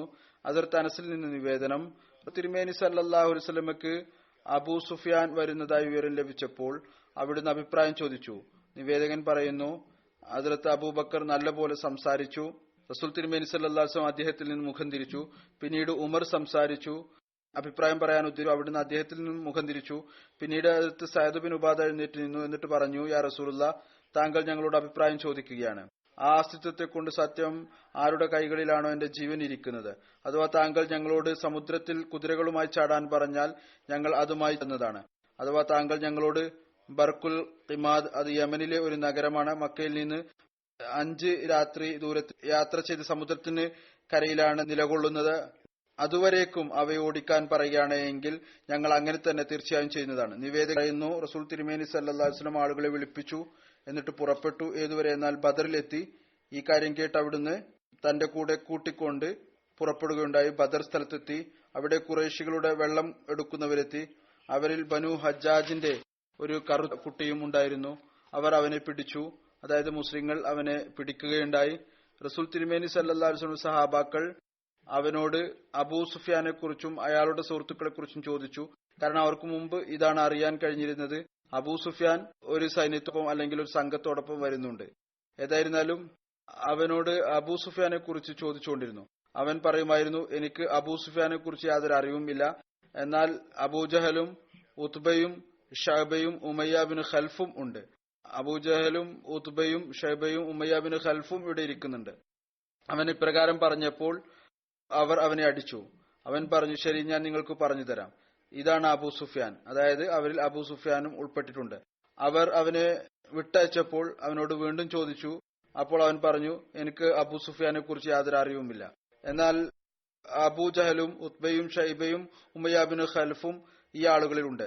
ഈ വന്ന സംഘത്തിൽ, സൈന്യത്തിൽ, ബദറിന്റെ സമീപത്തുള്ള സൈന്യത്തിൽ, അതിൽ ഇവരൊക്കെയാണുള്ളത്. എന്നാൽ അബൂ സുഫിയാൻ ഇല്ല. അവൻ അങ്ങനെ പറഞ്ഞപ്പോൾ അവർ അവനെ വീണ്ടും അടിച്ചു. റസൂൽ തിരുമേനി സല്ലല്ലാഹു അലൈഹി വസല്ലം അപ്പോൾ നിന്ന് നമസ്കരിക്കുകയായിരുന്നു. അവിടുന്ന് ഈ ഒരു അവസ്ഥ കണ്ടപ്പോൾ സലാം വീട്ടി എന്നിട്ട് പറഞ്ഞു, ആ അസ്തിത്വത്തെ കൊണ്ട് സത്യം ആരുടെ കൈകളിലാണോ എന്റെ ജീവൻ ഇരിക്കുന്നത്, അവൻ നിങ്ങളോട് സത്യം പറയുമ്പോൾ നിങ്ങൾ അവനെ അടിക്കുന്നു, നിങ്ങളോട് കളവ് പറയുമ്പോൾ നിങ്ങൾ അവനെ വിട്ടയക്കുകയും ചെയ്യുന്നു. നിവേദകൻ പറയുന്നു, റസൂലുള്ളാഹി സ്വല്ലല്ലാഹു അലൈഹി വസല്ലം പറഞ്ഞു, ആ കുട്ടി പറയുന്ന കാര്യം ശരിയാണ്. ഇത് ബദറിന്റെ മൈതാനമാണ്. ഇവിടെ ഇന്ന ആൾ വീഴുന്നതാണ്. നിവേദകൻ പറയുന്നു, അവിടുന്ന് തന്റെ കൈകൾ ഭൂമിയിൽ വെക്കുമായിരുന്നു. ഇവിടെ ഇന്നയാൾ വീഴും, ഇവിടെ ഇന്നയാൾ വീഴും. നിവേദകൻ പറയുന്നു, ഒരാളും തന്നെ തങ്ങളുടെ സ്ഥാനത്ത് നിന്നും മാറിയിരുന്നില്ല. അതായത് ശത്രുക്കൾ അവിടെ തന്നെ മരിച്ചു വീണു. എവിടെയാണോ റസൂലുള്ളാഹി സ്വല്ലല്ലാഹു അലൈഹി വസല്ലം തന്റെ കൈകൾ കൊണ്ട് അടയാളപ്പെടുത്തിയിരുന്നത്. ഉഹദ് യുദ്ധത്തിനു മുമ്പ് ഒരു വ്യാഴാഴ്ച വൈകുന്നേരം ഹദ്റത്ത് സഅദ് ബിൻ മആദ്, ഹദ്റത്ത് ഉസൈദ് ബിൻ ഉസൈർ, ഹദ്റത്ത് സഅദ് ബിൻ ഉബാദ മസ്ജിദ് നബവിൽ ആയുധങ്ങൾ ധരിച്ച് റസൂൽ തിരുമേനി സല്ലല്ലാഹു അലൈഹി വസല്ലമയുടെ വാതിൽക്കൽ രാവിലെ വരെ കാവൽ നിന്നു. ഉഹദ് യുദ്ധത്തിനായി റസൂലുള്ളാഹി സ്വല്ലല്ലാഹു അലൈഹി വസല്ലം മദീനയിൽ നിന്ന് പുറപ്പെട്ടപ്പോൾ റസൂൽ തിരുമേനി സല്ലല്ലാഹു അലൈഹി വസല്ലം തന്റെ കുതിരപ്പുറത്ത് യാത്ര പുറപ്പെട്ടപ്പോൾ വില്ല് കഴുത്തിൽ അണിഞ്ഞു, കുന്തം കൈകളിലെടുത്തു. അപ്പോൾ രണ്ട് സഅദുകളും, അത് സഅദ് ബിൻ മആദും സഅദ് ബിൻ ഉബാദയും അങ്ങേക്ക് മുന്നിലൂടെ മെല്ലെ ഓടാൻ തുടങ്ങി. ഈ രണ്ട് സഹാബാക്കളും പടച്ചട്ടണിഞ്ഞിരുന്നു. മറ്റുള്ളവർ റസൂൽ തിരുമേനി സല്ലല്ലാഹു അലൈഹി വസല്ലം ഇടതും വലതുമാണ് ഉണ്ടായിരുന്നത്. ഹദരത്ത് മിർസ ബഷീർ അഹമ്മദ് സാഹിബ് ഉഹദ് യുദ്ധത്തിന്റെ അവസ്ഥകൾ വിവരിച്ചുകൊണ്ട് എഴുതിയിട്ടുണ്ട്. റസൂൽ തിരുമേനി സല്ലല്ലാഹു അലൈഹി വസല്ലം തന്റെ സഹാബാക്കളുടെ ഒരു വലിയ സംഘത്തോടൊപ്പം അസ്ര നമസ്കാരത്തിന് ശേഷം മദീനയിൽ നിന്ന് പുറപ്പെട്ടു. ഔസ് ഖദ്റജിലെ തലവന്മാർ സഅദ് ബിൻ മആദും സഅദ് ബിൻ ഉബാദയും അങ്ങയുടെ യാത്രാവാഹനത്തിനു മുമ്പിൽ മെല്ലെ മെല്ലെ ഓടുന്നുണ്ടായിരുന്നു. മറ്റു സഹാബാക്കൾ അങ്ങ് മുന്നിലും പിന്നിലും, ഇടതും വലതും മുന്നിലും പിന്നിലും നടക്കുന്നുണ്ടായിരുന്നു. ഉഹദ് യുദ്ധത്തിന്റെ അവസരത്തിൽ റസൂൽ തിരുമേനി സല്ലല്ലാഹു അലൈഹി വസല്ലമയ്ക്കൊപ്പം അടിയുറച്ചു നിന്ന സഹാബാക്കളിൽ അവരിൽ ഹസ്രത്ത് സഅദ് ബിൻ ഉബാദയും ഉണ്ടായിരുന്നു. റസൂൽ തിരുമേനി സല്ലല്ലാഹു അലൈഹി വസല്ലം ഉഹദ് യുദ്ധത്തിൽ നിന്ന് മദീനയിലേക്ക് തിരിച്ചു വന്നപ്പോൾ തന്റെ കുതിരപ്പുറത്ത് നിന്നിറങ്ങി. അപ്പോൾ അവിടുന്ന് ഹദ്റത്ത് സഅദ് ബിൻ മആദിനെയും ഹദ്റത്ത് സഅദ് ബിൻ ഉബാദിന്റെയും തോളിൽ പിടിച്ചുകൊണ്ട് തന്റെ വീട്ടിലേക്ക് പ്രവേശിച്ചു. പരിക്ക് പറ്റിയിരുന്നു. അതുകൊണ്ട് ഈ അവസ്ഥയിൽ ഇറങ്ങിയപ്പോൾ രണ്ട് സഹാബാക്കളെയും താങ്ങി പിടിക്കുകയുണ്ടായി. ഹദ്റത്ത് ജാബിർ ബിൻ അബ്ദുള്ള വിവരിക്കുന്നു, ഹംറഉൽ അസദ് യുദ്ധത്തിൽ ഞങ്ങളുടെ പൊതുവിലുള്ള പാഥേയം ഈത്തപ്പഴം ആയിരുന്നു. ഹംറഉൽ അസദ് യുദ്ധം ഷവ്വാൽ 3 ഹിജ്രിയിൽ ഉഹദ് യുദ്ധത്തിൽ നിന്ന് തിരിച്ചു വരുമ്പോൾ ഖുറൈശികൾ റൗഹ എന്ന പറയുന്ന സ്ഥലത്ത് നിന്നിരുന്നു. മദീനയിൽ നിന്ന് 36 മൈൽ ദൂരത്തിലുള്ള സ്ഥലമാണ്. ഈ സ്ഥലത്ത് വന്ന് അവർക്ക് ചിന്തയുണ്ടായി, ഖുറൈശികൾക്ക് മുസ്ലിങ്ങൾക്ക് ഒരുപാട് നഷ്ടമുണ്ടായിരിക്കുന്നു, തിരിച്ചു ചെന്ന് മദീനയെ പെട്ടെന്ന് ആക്രമിക്കേണ്ടതാണ്. മുസ്ലിങ്ങൾക്ക് ഇപ്പോൾ നേരിടാൻ സാധിക്കുകയില്ല, കാരണം അവർക്ക് വളരെയധികം നഷ്ടം ഉണ്ടായിരിക്കുന്നു. അവിടെ റസൂലുള്ളാഹി സ്വല്ലല്ലാഹു അലൈഹി വസല്ലം ഖുറൈശികളെ പിന്തുടർന്ന് പുറപ്പെടുകയും ചെയ്തു. അങ്ങനെ അംറഉൽ അസദ് എന്ന സ്ഥലം വരെ എത്തി. അങ്ങേക്കും മനസ്സിലായി ഇതാണ് ഉദ്ദേശമെന്ന്.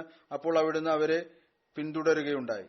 അവരെ പിന്തുടർന്നു ചെല്ലാം എന്ന് പറഞ്ഞു. ഹംറഉൽ അസദ് മദീനയിൽ നിന്ന് ഹുലൈഫക്ക് സമീപം 8 മൈൽ ദൂരത്തിലുള്ള ഒരു സ്ഥലമാണ്. ഖുറൈശികളുടെ സൈന്യത്തിന് നബി കരീം സല്ലല്ലാഹു അലൈഹി വസല്ലമയെ കുറിച്ച് അറിവ് ലഭിച്ചപ്പോൾ അവർ മക്കയിലേക്ക് ഓടിപ്പോവുകയും ചെയ്തു. മുസ്ലിങ്ങൾ ബലഹീനരായതിനു പകരമായി നമ്മളെ ആക്രമിക്കാൻ വരികയാണെന്ന് അവർക്ക് മനസ്സിലായപ്പോൾ അവർ ഓടിപ്പോയി. ഹദ്റത്ത് സഅദ് ബിൻ ഉബാദ 30 ഒട്ടകങ്ങളെയും ഈന്തപ്പഴവും കൊണ്ടുവന്നു. അത് ഹംറഉൽ അസദ് വരെ ഞങ്ങളെ സംബന്ധിച്ചിടത്തോളം മതിയായതായിരുന്നു. അദ്ദേഹം ആ കൊണ്ടുവന്ന ഒട്ടകങ്ങളെ ഒരു ദിവസം 2 അല്ലെങ്കിൽ ഒരു ദിവസം 3 എന്ന നിലയിൽ അറുക്കുമായിരുന്നു. അതാണ് ഞങ്ങൾ ഭക്ഷണമായി കഴിച്ചിരുന്നത്. റസൂൽ തിരുമേനി സല്ലല്ലാഹു അലൈഹി വസല്ലം ബനു നസീർ യുദ്ധത്തിൽ റബീഉൽ അവ്വൽ 4 ഹിജ്രിയിലാണ് യുദ്ധം നടന്നത്. നബി കരീം സല്ലല്ലാഹു അലൈഹി വസല്ലം യഹൂദികളുടെ ഗോത്രം ബനു നസീറിന്റെ കോട്ടകളെ 15 ദിവസം വരെ വളഞ്ഞു. നബി കരീം സല്ലല്ലാഹു അലൈഹി വസല്ലം ഈ ആളുകളെ ഖൈബറിലെ ആളുകളെ പോലെ നാടുകടത്തുകയും ചെയ്തു. ആ അവസരത്തിൽ യുദ്ധം മുതൽ അവിടുന്ന് ഹസ്രത്ത് സാബിത്ത് ബിൻ ഖൈസിനെ വിളിച്ചുകൊണ്ട് പറഞ്ഞു, എന്റെ അടുത്ത് തങ്ങളുടെ സമുദായത്തെ വിളിച്ചുകൊണ്ടുവരിക. ഹസ്രത്ത് സാബിത്ത് ബിൻ ഖൈസ് ചോദിച്ചു, യാ റസൂലുള്ളാഹി സല്ലല്ലാഹു അലൈഹി വസല്ലം, ഖസ്റജിനെയാണോ കൊണ്ടുവരേണ്ടത്? അവിടുന്ന് പറഞ്ഞു, അങ്ങനെയല്ല, എല്ലാ അൻസാറുകളെയും വിളിപ്പിക്കുക. അങ്ങനെ അദ്ദേഹം ഔസ് ഖസ്റജിലെ തങ്ങളുടെ പക്കലേക്ക് വിളിപ്പിച്ചു. റസൂൽ തിരുമേനി സല്ലല്ലാഹു അലൈഹി വസല്ലം അള്ളാഹുവിനെ സ്തുതിച്ചു, അവനെ പ്രകീർത്തിച്ചു, ഏതുപോലെ അതിന് അവൻ യോഗ്യനുമാണ്. പിന്നീട് അവിടുന്ന് അൻസാറുകളുടെ ഔദാര്യത്തെക്കുറിച്ച് പറഞ്ഞു, ഏതൊന്നാണ് അവര് മുഹാജിരിങ്ങളോട് ചെയ്തത്, ഏതെല്ലാം വിധത്തിലാണ് മുഹാജിരിങ്ങളുടെ മേൽ അവർ ഔദാര്യങ്ങൾ കാണിച്ചത്. അവരുടെ വീടുകളിൽ താമസിച്ചു, തങ്ങളെക്കാൾ അവർക്ക് മുൻഗണന നൽകി, അതായത് മുഹാജിരിങ്ങൾക്ക്. പിന്നീട് റസൂൽ തിരുമേനി സല്ലല്ലാഹു അലൈഹി വസല്ലം പറഞ്ഞു, അഥവാ നിങ്ങൾ ഇഷ്ടപ്പെടുകയാണെങ്കിൽ ഞാൻ ബനൂ നസീറിൽ നിന്ന് ലഭിച്ച ധനം, ധനം, അതായത് നിഷേധികളിൽ നിന്ന് യുദ്ധം ചെയ്യാതെ ലഭിച്ചിട്ടുള്ള ധനം, ഞാൻ ആ ധനം നിങ്ങളിലും മുഹാജിരിങ്ങളിലും തുല്യമായി വിതരണം ചെയ്യാം. ഈ അവസ്ഥയിൽ മുഹാജിരിങ്ങൾ മുമ്പ് ഉള്ളതുപോലെ തന്നെ നിങ്ങളുടെ വീടുകളിലും നിങ്ങളുടെ ത്തിലും തന്നെ കഴിഞ്ഞുകൂടുന്നതാണ്. അഥവാ നിങ്ങൾ ഇഷ്ടപ്പെടുകയാണെങ്കിൽ ഞാൻ ഈ ധനം മുഴുവൻ മുഹാജിരിങ്ങളിലും വിതരണം ചെയ്യാം. പകുതി വിതരണം ചെയ്യുകയാണെങ്കിൽ നിങ്ങൾ മുഹാജിരിങ്ങളോട് ഏതു വിധത്തിലാണോ ഇപ്പോൾ പെരുമാറിക്കൊണ്ടിരിക്കുന്നത് അതുപോലെ തന്നെ പെരുമാറുക. നിങ്ങളുടെ വീടുകളിൽ തന്നെ താമസിക്കും, സാഹോദര്യം നിലനിൽക്കും. ഏതുപോലെയാണ് ഇപ്പോൾ നടക്കുന്നത് അതേ രീതിയിൽ തന്നെ നടക്കുന്നതാണ്. അഥവാ നിങ്ങൾ ഇഷ്ടപ്പെടുകയാണെങ്കിൽ ഞാൻ ഈ ധനം മുഹാജിരിങ്ങൾ വിതരണം ചെയ്യാം. അതിന്റെ ഫലമായി അവർ നിങ്ങളുടെ വീടുകളിൽ നിന്ന് പുറത്തു പോകും. ധനം മുഴുവൻ അവർക്ക് ലഭിക്കും, എന്നാൽ അവർ നിങ്ങളുടെ വീടുകളിൽ നിന്ന് പുറത്തു പോവുകയും ചെയ്യും. അവർക്ക് മുമ്പുണ്ടായിരുന്ന സ്ഥാപിക്കപ്പെട്ടിരുന്ന ഒരു അവകാശം ഉണ്ടായില്ല. അപ്പോൾ ഹദ്റത്ത് സഅദ് ബിൻ ഉബാദ റളിയല്ലാഹു തആല അൻഹു, ഹദ്റത്ത് സഅദ് ബിൻ മുആദ് രണ്ടുപേരും പറഞ്ഞു, യാ റസൂലുള്ളാഹ്, താങ്കൾ സല്ലല്ലാഹു അലൈഹി വസല്ലം താങ്കൾ ഈ ധനം മുഹാജിരിങ്ങളിൽ വിതരണം ചെയ്താലും അവർ ഞങ്ങളുടെ വീടുകളിൽ അതുപോലെ തന്നെ ആയിരിക്കും ഏതുപോലെയാണ് മുമ്പുണ്ടായിരുന്നത്. ഞങ്ങൾക്ക് ഇതിന്റെ യാതൊരു ആവശ്യവുമില്ല. ഈ ധനം മുഴുവൻ താങ്കൾ അവരിൽ വിതരണം ചെയ്യുക. അൻസാറുകൾക്ക് ഇതിന്റെ ആവശ്യമില്ല. എന്നാൽ അവരുടെ അവകാശം മുഹാജിരികളിലും അൻസാറുകളിലും സാഹോദര്യ ബന്ധത്തിന്റേതായ സ്ഥാപിച്ചത് അതും അതുപോലെ തന്നെ നിലനിൽക്കുന്നതായിരിക്കും. അൻസാറുകൾ ഉയർന്ന ശബ്ദത്തിൽ പറയുകയുണ്ടായി, യാ റസൂലുള്ളാഹ്, ഞങ്ങൾ അതിൽ തൃപ്തരാണ്, ഞങ്ങൾ ഈ കാര്യം പൂർണ്ണമായും അനുസരിച്ചിരിക്കുന്നു. അപ്പോൾ റസൂൽ തിരുമേനി സല്ലല്ലാഹു അലൈഹി വസല്ലം പറഞ്ഞു, അല്ലാഹുവേ, അൻസാറുകളുടെയും അൻസാറുടെ മക്കളുടെയും മേൽ നീ കരുണ ചെയ്യണമേ. അല്ലാഹു റസൂൽ തിരുമേനി സല്ലല്ലാഹു അലൈഹി വസല്ലമക്ക് നൽകിയ യുദ്ധം മുതൽ അത് അവിടുന്ന് മുഹാജിരിങ്ങളിൽ വിതരണം ചെയ്തു. അൻസാറുകളിൽ നിന്ന് 2 അൻസാറുകൾക്കൊഴികെ മറ്റാർക്കും തന്നെ ഒന്നും തന്നെ നൽകിയില്ല. ആ 2 സഹാബാക്കളും അൻസാറുകളിലുള്ളവർ ആവശ്യക്കാരായിരുന്നു. അവർ രണ്ടുപേരും ഹദ്റത്ത് സഅദ് ബിൻ ഹുനൈഫും ഹദ്റത്ത് അബൂ ദുജാനയുമായിരുന്നു. അവിടുന്ന് ഹദ്റത്ത് സഅദ് ബിൻ മുആദ് അബൂ ഹുക്കിന്റെ വാൾ നൽകുകയും ചെയ്തു. ഹദ്റത്ത് സഅദിന്റെ മാതാവ് ഹദ്റത്ത് അമ്ര ബിൻത് മസൂദ് സഹാബി വനിതകളിൽപ്പെട്ട ആളായിരുന്നു. അവരുടെ മരണം അപ്പോഴാണ് നടന്നത്.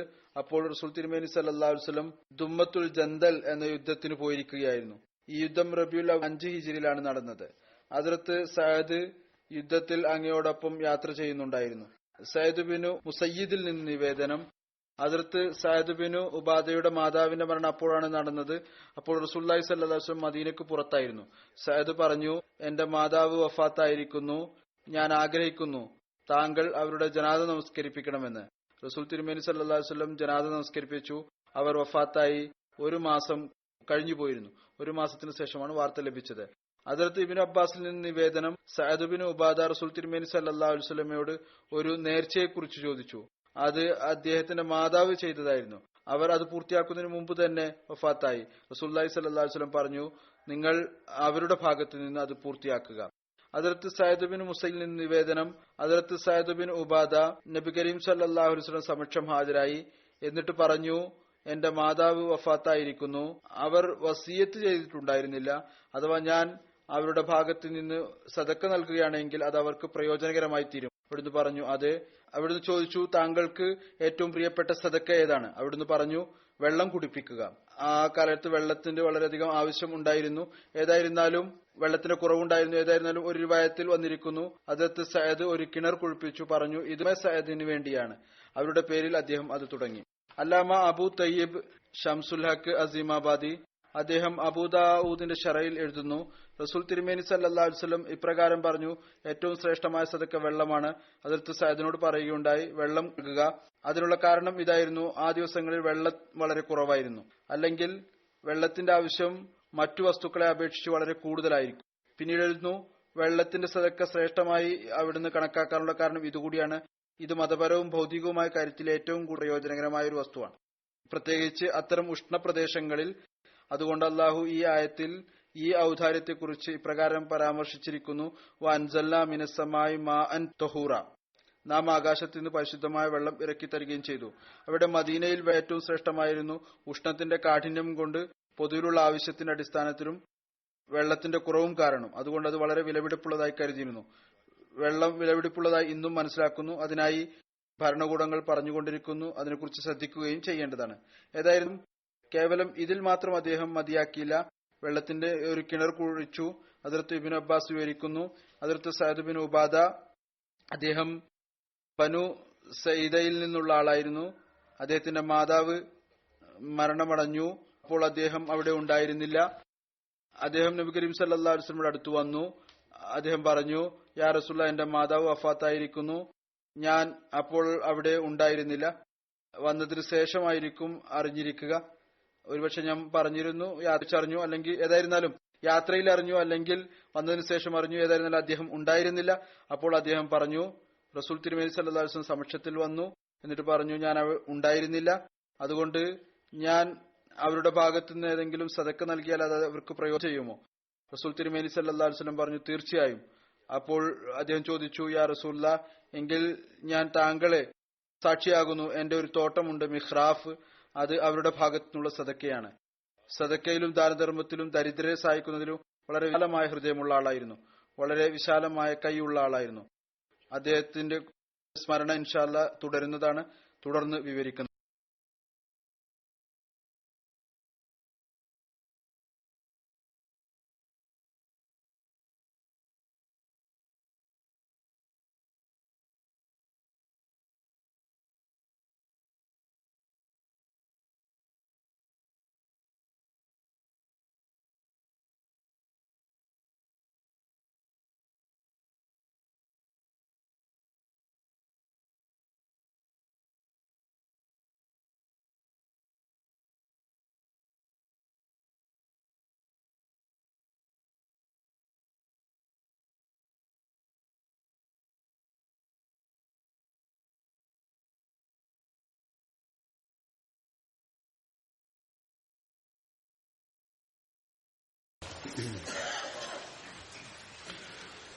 الحمد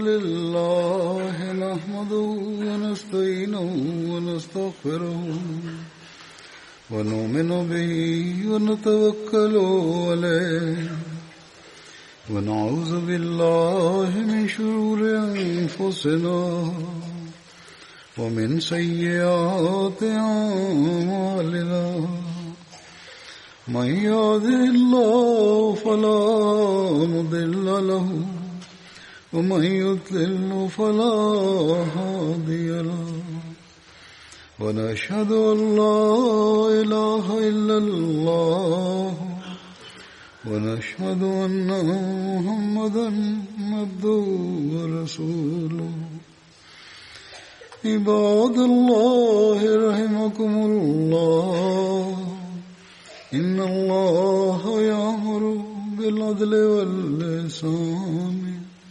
وإيتاء ذي القربى وينهى عن الفحشاء والمنكر والبغي يعظكم لعلكم تذكرون اذكروا الله يذكركم وادعوه يستجب لكم ولذكر الله أكبر.